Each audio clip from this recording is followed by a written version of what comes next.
This is Dave from Dave's Recent Things, and you're watching Hometalk. Here is the same tablecloth that you just saw me remove from my St. Patrick's Day table decor. So I'm just going to pull this out, and it is a rectangle here, so I'm just not going to unfold it or anything.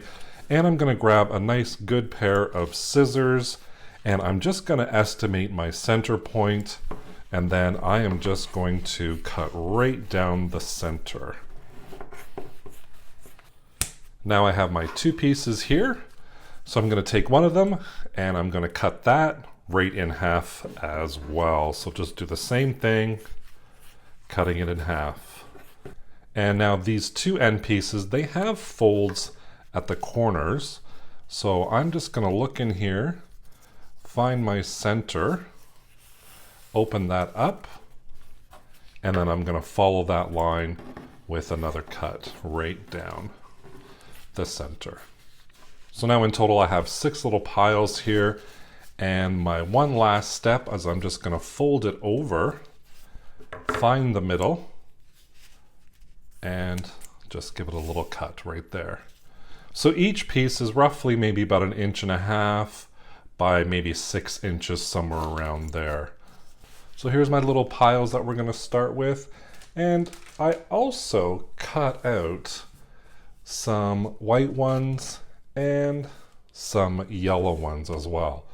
I found this gold wire wreath frame at my local Dollar Tree. This is a 14-inch wire wreath frame, and I'm going to start with one of our little ribbon strips, I should call them maybe. So I just have one of my little ribbon strips here, and I'm going to work on this inner wire, and really all I'm going to do is tie it. One simple tie, and we're done. Then I'm just going to grab another one, and I'm going to do the exact same thing.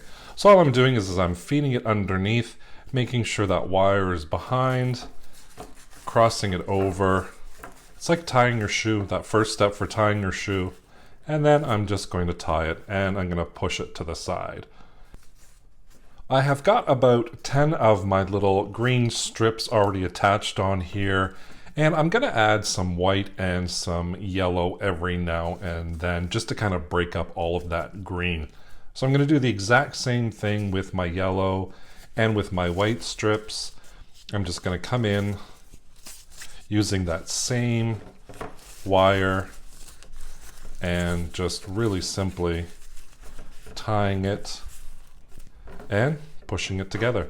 So I think I'm going to add a couple of yellow and a couple of white and maybe a couple of green, and then I'll go back and add some more a little bit later on. I've got my first section done, so one section is in between these two crossbars here, and I've gone through the first, second, and third wire, tying everything together. So you can see on the back here, so I've done my inner and then the two insides, and then I'm just going to leave this one here, because as you can see here, the tablecloth little ribbon pieces cover that beautifully. And look how full that looks. You can just fluff it up a little bit, and already you can kind of see it coming together. So that's just one section. Now I'm going to continue and just finish everything else, and then we'll come back and we'll add some embellishments and some St. Patrick's Day festive decor. And to decorate our wreath, I have these little clovers. I've got like a medium size, large, and then a smaller size. And these are actually little stickers. But what I'm going to do is I'm just going to take the back off, and then I'm just going to hot glue them down in a random fashion, kind of maybe having a cluster here and then a little bit less as it comes out. So let's get to start gluing these down and seeing where it's going to go. And we are all done with our St. Patrick's Day tablecloth wreath. We have our clovers in here, and we also have some 4-leaf clovers for good luck. I really hope you enjoyed it today. I had a lot of fun making this, and let's see what it looks like on my front door to display for all my jealous neighbors who are going to want one of these. Thank you so much for watching today. This is Dave from Dave's Recent Things, and you're watching Home Talk.